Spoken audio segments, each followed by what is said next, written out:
Formiga, tá aí, ó. 10 minutos de vídeo. Meus amigos, Tranquilo. vocês podem falar qualquer coisa, menos Rango que Brabo? esse Depois desse vídeo aí a gente assiste o Rango Brabo, fechou? rebaixamento do Santos é surpreendente, né? Porque, assim, só surpreendeu quem não estava acompanhando. Nunca pensei em ser perfeito, mas vou correr pelo direito.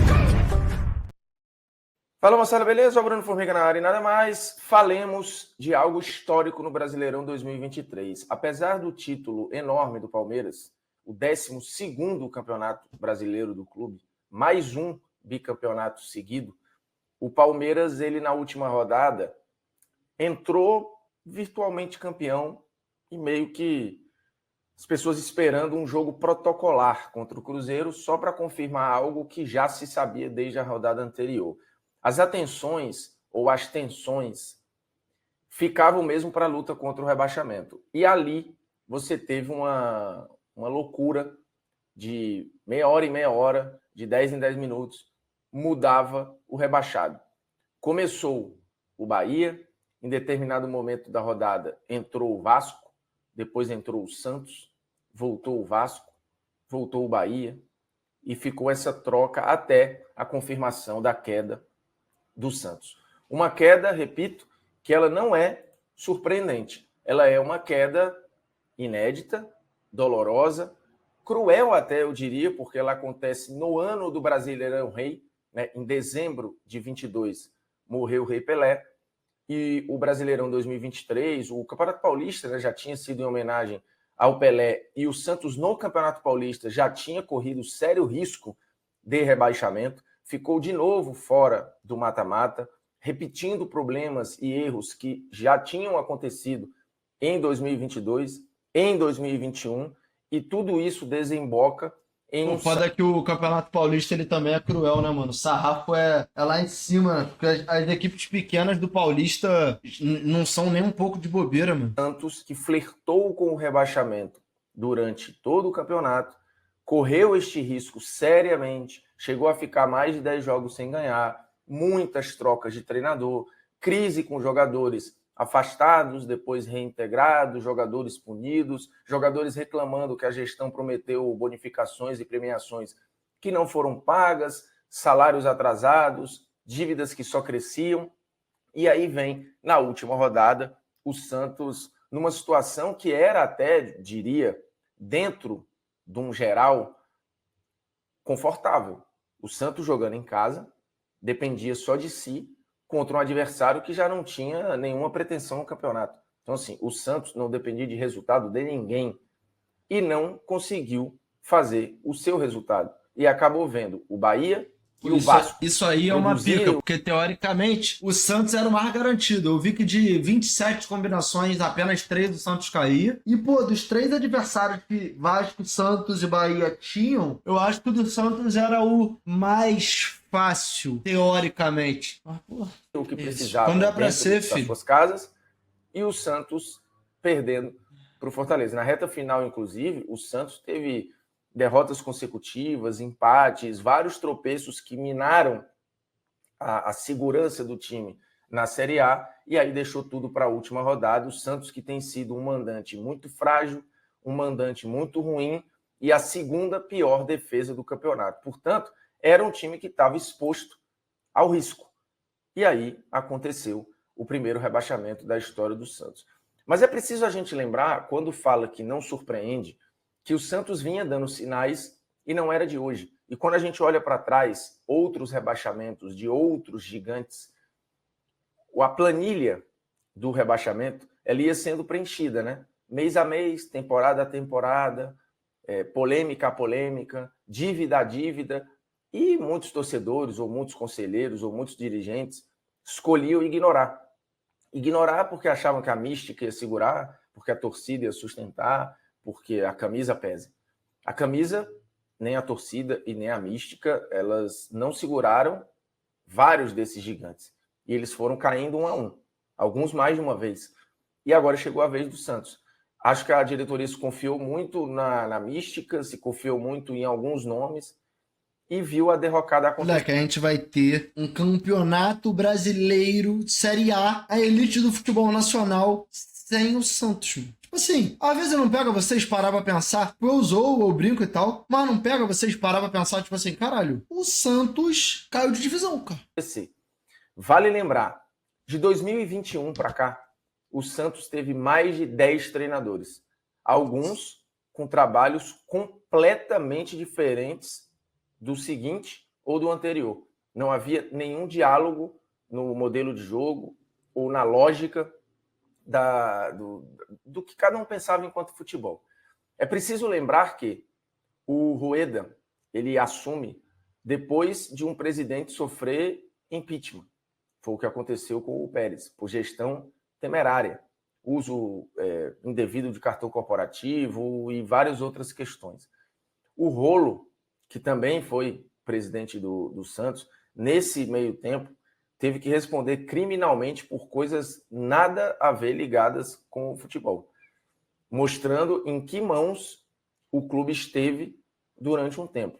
Um presidente empichado, o outro presidente respondendo processo criminal e o Rueda fazendo uma das piores, se não a pior gestão da história do Santos, com muito problema para administrar financeiramente o clube, para administrar internamente a política do clube, fazendo trocas de técnico sem nenhuma lógica, e tudo isso impactando no campo, né?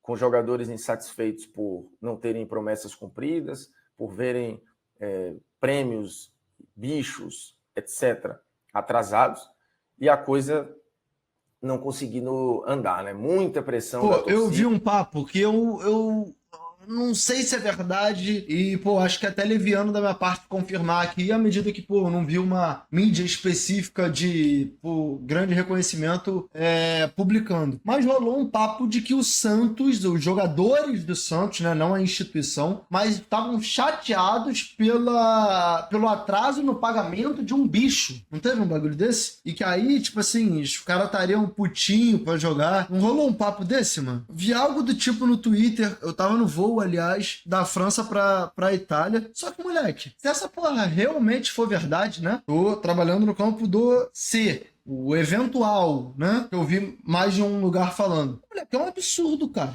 É um absurdo, cara. Os caras precisam pra jogar futebol, mano. Além do salário astronômico que eles já recebem, tá ligado? Muita cobrança. E o resultado foi uma equipe que não teve constância, que não teve consistência, que teve ali picos de competitividade em alguns momentos. Vai ser muito doloroso, vai ser muito difícil, vai ser muito desafiador para o Santos voltar para a Série A. 2024, o Santos só joga o Campeonato Paulista e o Brasileirão. O Santos não tem a Copa do Brasil, o Santos não tem nenhuma outra competição. A saída da Série A e a saída da Copa do Brasil ao mesmo tempo gera um rombo ou um impacto financeiro muito grande. Não há mais cláusula paraquedas quando a equipe sai da Série A para a Série B e ainda ficava no primeiro ano de Série B recebendo a mesma cota televisiva da Série A. Isso não existe mais. Então você entra ali num abismo financeiro gigantesco que impacta na formação do seu time, que impacta em vários outros investimentos, impacta na manutenção de jogadores. O Santos, moleque, agora complicou muito pro Santos, hein? O Marcos Leonardo talvez seja o maior deles.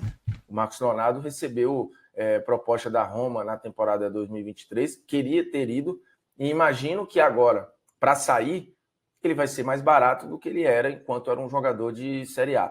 Então tudo é muito ruim para o Santos. Isso impacta os empresários levarem os seus talentos para lá ou não, isso impacta convencer jogadores a irem para lá ou não, a treinadores irem para lá ou não, a patrocinadores chegarem junto lá ou não. Então você tem um efeito dominó negativo que o Santos nunca experimentou e que, se nós considerarmos, a gestão vai mudar agora, mas se a gente for considerar o perfil de gestão que o Santos tem tido, e o Santos tem uma questão muito forte interna de conselheiros, de um grupo que acaba fazendo mais do mesmo sempre, né? Você tem uma cultura de clube que não se mexe, que não se move, que não evolui, que não dá saltos. E aí, indo para a Série B, toda essa mesmice, todo esse vício cultural pode ser muito pesado e cobrar um preço muito alto para um clube que vai precisar passar por um choque de realidade, entender onde está e entender que a mudança,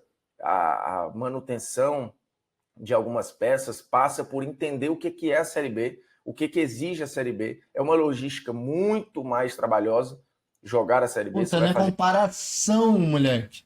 Viagens mais difíceis, você vai viajar mais, variar mais os lugares para onde você vai. Para o Santos, já naturalmente a logística tem um desgaste, né? Ter que subir para São Paulo para pegar voos e tudo. E agora você vai ter um ambiente completamente novo e desafiador, com muito menos dinheiro. Então, assim, eu temo muito pelo que pode acontecer com o Santos no ano que vem, se o modelo, se a cultura de gestão não sofrer um baque, uma ruptura muito profunda.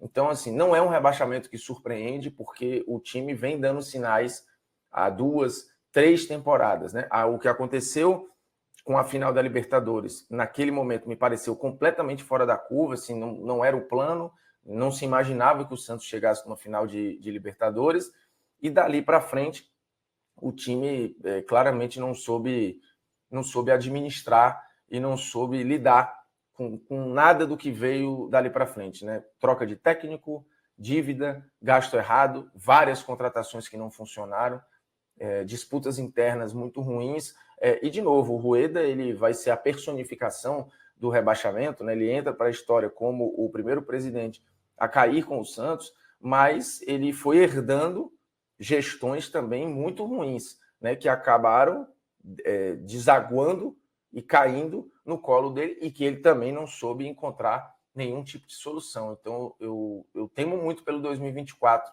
do Santos. Muita coisa mesmo.